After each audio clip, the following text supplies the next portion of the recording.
Vamos ahora a iniciar la segunda parte del curso, segundo semestre. En el primer semestre vimos lo que llamamos la triada, la base, digamos, los pilares fundamentales de la pedagogía del Padre Chientini. Hablamos primero del sistema en general, después de la persona, del educador, y después del estilo pedagógico que se concreta en esta triada, como les decía. La pedagogía del ideal, la pedagogía de vinculaciones y la pedagogía de la alianza. Ese es como el núcleo de la pedagogía del Padre Chientini. Ahora vamos a entrar en algo que completa esto. Yo le he insistido varias veces que se trata de un proceso vital. No son cosas separadas unas de otras. Yo no puedo separar pedagogía de vinculaciones, de pedagogía del ideal, etc. Y lo que vamos a tratar, les digo, es la metodología, o sea, cómo llevar a la práctica este estilo pedagógico del Padre Chientini. Seguramente muchas cosas las vamos a repetir, por lo que les acabo de decir, que es un proceso difícil separar así, no es separado, va todo junto. O sea, distinguimos algunas cosas para poderlas estudiar mejor. Hay otra triada en esta metodología, que la resumimos en la pedagogía de movimiento, la pedagogía de libertad y la pedagogía de confianza. Padre a veces también nombra la pedagogía de alegría, pero él lo hace alguna vez por ahí. Está también comprendida en esto, pero no la vamos a tratar en forma expresa. Va a salir por muchos lados, porque toda la pedagogía del Padre Chientini es una pedagogía de la alegría, de la vida, del amor, y por eso es una pedagogía de la alegría. La pedagogía de movimiento. Usamos dos términos para traducir el término alemán, Bewegungspädagogik. Eso es lo que usa el padre en alemán, pero lo traducimos a veces por pedagogía de movimiento o pedagogía dinámica. Yo voy a usar indistintamente los dos términos, tal vez más pedagogía de movimiento. Se trata de qué, aquí en general primero. Es una pedagogía de adaptación, es una pedagogía que incluye como concepto fundamental, diría yo, la flexibilidad. Si nosotros consideramos lo que define el Padre Chientini, ya cuando hablamos de pedagogía mariana, por ejemplo, se habló, la pedagogía es una movilización de valores según la perspectiva de intereses. O sea, lo que hace el educador es mostrar valores, o sea, valores que atraigan a las personas que está educando, que les interesen. Y por eso es una pedagogía que se adapta a la receptividad valórica de las personas o de la comunidad. Y es lo contrario de una pedagogía estática, que uniforma, que hace las cosas planas, por así decir, que todo funcione, que no se salga del carril, que nadie se desarme esto, porque está tan bien armado, tiene formas ya tan probadas y tan seguras, que no me vengan a meter otra cosa aquí. Déjenme trabajar así como pedagogo, ¿no es cierto?, con esto que ya está armado. No me desarmen el naipe. El Padre Chientini seguía por la vida, y la vida no es estática, la vida es dinámica en sí misma. O sea, un pedagogo que quiere trabajar con personas tiene que trabajar con individualidades, con maneras de ser que son distintas, tiene que atender al desarrollo de esas personas, etcétera, etcétera. Nada más lejano al Padre Chientini que lo estratificado, que lo momificado, que cosas que ya están listas y que se van agregando forma y forma y forma hasta que se ahoga la vida. Se acaba en el fondo con la originalidad. Ahora, les decía, un concepto fundamental de esta pedagogía es la flexibilidad. Flexibilidad, ¿por qué? Porque se tiene que adaptar a, en primer lugar, a la persona que tiene un desarrollo. O sea, nosotros nacemos ínfimos, por así decir, ¿no es cierto? Ya 9 meses en el vientre de la madre, ¿no es cierto?, para que ese ser se desarrolle, y después ¿cuántos años? 20 años más para que llegue a una cierta madurez, hasta el final de su vida. O sea, somos seres en desarrollo. O sea, yo no puedo tratar a una persona pedagógicamente como si fuera un ser igual, que hay que amoldarlo a esto o esto otro y decirle que actúe así, porque siente, las cosas que le interesan son distintas, pasa de una etapa a otra, que si yo estoy en la niñez, ¿no es cierto?, es muy distinto que si yo estoy con un adolescente o con un anciano. Y a ambos tengo que dirigirme de tal manera que se interesen, hagan suyo lo que yo les estoy tratando de transmitir como educador. Una pedagogía que se adapta porque considera, ¿no es cierto?, la vida que Dios le entrega para que sirva esa vida. Yo como educador no soy la norma. Yo no dicto lo que es y debe hacer esa persona.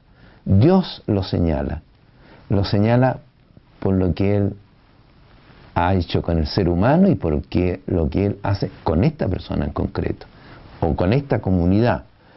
Por eso hablamos siempre de un respeto por el carisma de las personas. Un carisma o de la comunidad implica cierta manera de ser distinta, que hay que tratarla de distintas formas, que tiene otra misión. Yo creo que el Papa Francisco acá es un ejemplo vivo de una pedagogía de movimiento. Fíjense lo que él hace, digamos. Es un santo padre que lo único que quiere es estar cerca de la gente, estar en la gente. Porque es muy sociable, no, porque quiere tomar contacto con la realidad de esas personas, con lo que sienten, con lo que necesitan. ¿Cómo les habla? Les habla su lenguaje. Fíjense, en la última visita que hizo a Brasil, le hablaba a los jóvenes en un tono bien claro, ¿no es cierto?, bien adecuado a ellos, a ese escandalizante por los otros, cuando decía que tenía que meter lío. A veces te puede entender mal ciertamente la palabra lío, pero hagan boche, digamos, hagan algo, métanse, actúen, salgan a las calles. Cuando le habló a las autoridades, tuvo un tono absolutamente distinto, digamos. Se recuerda cuando estaba con presidenta o presidenta de la gente del Congreso, etcétera, otro tono, otra manera, porque tiene otra perspectiva de interés esa gente. O cuando le hablaba a los obispos. O sea, él se adaptaba, y para adaptarse tenía que estar cerca de las personas. Y con una característica bien importante, el sentir con el otro.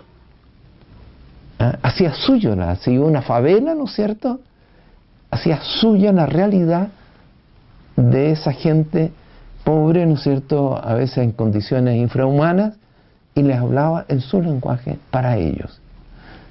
Eso gráficamente es la pedagogía de movimiento. Muy distinto a un señor que se pone ahí, dictamina, y dice, esto es lo que hay que hacer, esta es la verdad, esto es lo claro, ahora ustedes hagan así. Y le da incluso las formas concretas en que tienen que vivir eso que él está presentando. Los encasilla. Eso es lo contrario de lo que el padre Kentenich quiere. Es una pedagogía de la vida y para la vida, la pedagogía del padre Kentenich. Fundamentos de esta pedagogía. Ya nombré uno, es la realidad que la persona es un ser en desarrollo. Es evidente, ¿no es cierto?, pero a veces los educadores no toman en cuenta eso. Es un ser que es diferenciado en género, digamos, es masculino o femenino. Es una persona adulta o es un anciano. Y está condicionado también por los talentos que Dios puso en esa persona, por las capacidades que tiene esa persona. Y marcado también por el ambiente donde nació y se desarrolló esa persona. Todas esas cosas tiene que considerarlas el educador. Si yo me encuentro con una persona, ¿no es cierto?, que vivió en un ambiente muy precario, de muchas dificultades económicas o sociales o lo que sea, es muy distinto que si yo estoy tratando con niñitos que han tenido todo, digamos, se les ha tenido todo regalado. Son realidades distintas que como educador tengo que tomar muy en serio.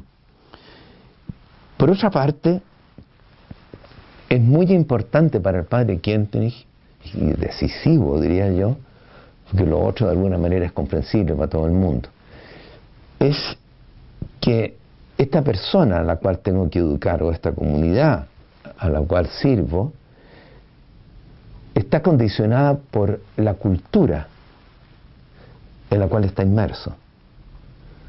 O sea, hay lo que se llamaba el espíritu objetivo del tiempo. Si yo soy hijo de un tiempo, no soy un ser atemporal. Yo vivo en un tiempo donde estos son los valores reinantes. Y quiéralo o no, mi psicología está orientada por esto. O sea, yo la escala de valores que existe la asumo muchas veces en forma inconsciente, ¿no es cierto? Pero es como parte mía, porque es de parte de todos. En el tiempo actual, por ejemplo, hay una sensibilidad muy grande por la injusticia social o por la justicia social, dicho positivamente. Es mucho, en una cantidad enorme de gente. Está en el aire. O sea, está en la cultura de hace decenios, digamos, y nos marca. Yo no puedo hablar como si fuera el siglo XIX hoy día, son otros los valores, ¿no es cierto? Y hay gente a veces que se queda atrasado, digamos, que se anquilosó, por así decir, en una época histórica, y ahora estamos en otra época histórica, donde nosotros asumimos lo que flota en el ambiente y o querámoslo o no, sentimos una sensibilidad especial respecto a lo que a la cultura. Y otra tercera cosa, la persona en desarrollo, está en un tiempo determinado y también es una creación original de Dios. Dios le da una misión, una gracia especial, tiene un lugar en el cuerpo místico, decimos nosotros, ¿no es cierto?, original. El Espíritu Santo está actuando en esa persona en forma original. Y eso también es súper importante. Si a mí me piden educar a una comunidad, supongamos, de carismáticos, yo tengo que tomar en cuenta que hay un carisma, algo que Dios quiere en ellos. Y tengo que tratar de ayudarlos a que lo vivan, ese ideal que tienen, ¿no es cierto?, de la mejor forma posible. Si yo estoy a cargo de una comunidad, no sé, de catecúmenos, lo voy a educar de otra forma. O sea, los principios van a ser normalmente los mismos, pero partiendo de otra realidad, de otro carisma, de otra sensibilidad, de otros intereses. Ahora, esto es como una cosa básica nomás para decir, hay fundamentos para una pedagogía, para esta flexibilidad, para esta adaptación a la receptividad de valores típica de la persona, de la comunidad. En este contexto, el padre Kentenich acentúa dos cosas. Primero, que existe un desarrollo en la persona que implica ciertas leyes, lo que él llama las leyes de crecimiento orgánico. O sea, en todo ser que se desarrolla orgánicamente, se van produciendo de una u otra forma esto que él denomina, dije, las leyes de crecimiento orgánico. ¿Cuáles son? Voy a nombrarlas, son 5. Pero primero le dije, son 2 cosas las que él acentúa. Lo segundo es que el desarrollo de esta persona está condicionado por diversas receptibilidades de interés, sea que provengan de lo inconsciente, del mundo inconsciente, o del mundo racional, o del mundo de la fe. Por eso vamos a hablar de las leyes de crecimiento orgánico y de la triple perspectiva de intereses: inconsciente, racional y sobrenatural. Vamos a las leyes de crecimiento. Son 5. ¿Cómo describe el Padre Quinten el crecimiento? El crecimiento orgánico de un organismo es lento, es de adentro hacia afuera, parte de una totalidad orgánica y se orienta a una totalidad orgánica, y es diferenciado, o sea, conoce unilateralidades de desarrollo, y por último conoce saltos. Voy a decirlo bien brevemente porque esto ustedes lo pueden leer, lo pueden estudiar en el texto que reciben. Solamente voy a acentuar algunas cosas. El desarrollo orgánico es lento, y esto para un educador es sumamente importante, porque la tentación es que pronto se tenga el producto, por tener éxito, decir yo, miren mi gente cómo está adelantada, digamos, o por una buena razón, digamos, que quiero que crezcan luego. Pero resulta que las cosas que crecen demasiado luego son frágiles, son ficticias, son postizas. El desarrollo es lento, y en alemán el Padre Quinten acentúa la palabra, digamos, la palabra alemana, erziehen, tiene vocábulos que exigen alargar la palabra. No es erziehen, sino que erziehen. Es lento, dice. No sobreexijamos, no quememos etapas, procedamos orgánicamente, en forma pausada, lenta. Dejamos paciencia. Él habla de una paciencia pedagógica. No podemos educar en, ¿cómo se llaman estas ollas a presión, no es cierto? No. Hay que cocer la comida a fuego lento, y queda mucho mejor. Si no, las cosas postizas mañana se tiran todas por la borda. Segundo, el crecimiento viene de adentro hacia afuera. ¿A qué se refiere esto? Si yo estoy educando, lo que me importa es que la persona vaya creciendo progresivamente a partir de él mismo. O sea, que no asuma cosas que no son de él, que no ha hecho suyas. O sea, yo puedo ponerlo hacerlo funcionar, llamemos, que todo el curso o el grupo, lo que sea, funciona bien, pero resulta que a veces las personas no se han enganchado interiormente, no han crecido interiormente, no han hecho suyo, no han asimilado. Entonces asimilan formas sin espíritu, sin que hayan arraigado desde dentro de su personalidad. Cuando hablamos de pedagogía de movimiento, de ideales, hablamos bastante de esto, ¿no es cierto? Hay que saber tener paciencia. No abarquemos demasiado. No entreguemos mejor dicho, no entreguemos un paquete hecho nunca, sin que se asimile aquel valor que yo quiero transmitir o que la persona está buscando encarnar. En tercer lugar, el desarrollo es a partir de una totalidad orgánica a una totalidad orgánica. Palabras que pueden ser a veces media sofisticadas, pero ¿de qué se trata? Le voy a dar un ejemplo. Me tocó trabajar alguna vez en un ambiente donde era difícil para algunos hablarle del Padre Kentenich. O sea, la Mater, el santuario lo tenían totalmente integrado, pero el Padre Kentenich no. ¿Y qué es lo que pasa?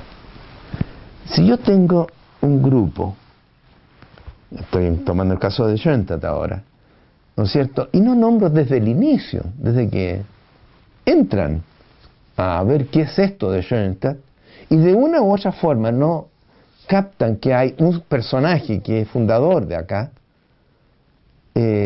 después de 3, 4, 5 años empezar a hablar del fundador, no le es necesario. Armaron todo su cuento sin este fundador. Yo creo que aquí hay a veces desarrollos tan inorgánicos que quieren pasar las cosas como paquetes, así.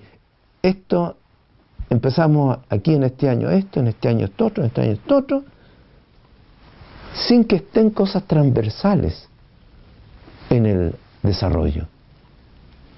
O sea que tienen que estar, desde el inicio tenemos que saber, por ejemplo, que la fe práctica es importantísima para Schoenstatt, aunque no la practique todavía, aunque no sea algo dominante en mí.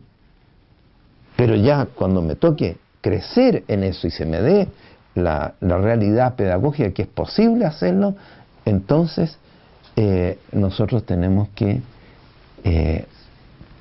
aceptar, digamos, volver a captar esa realidad, pero ya está germinalmente presente. Me están diciendo que termine aquí, vamos a seguir después en la segunda parte.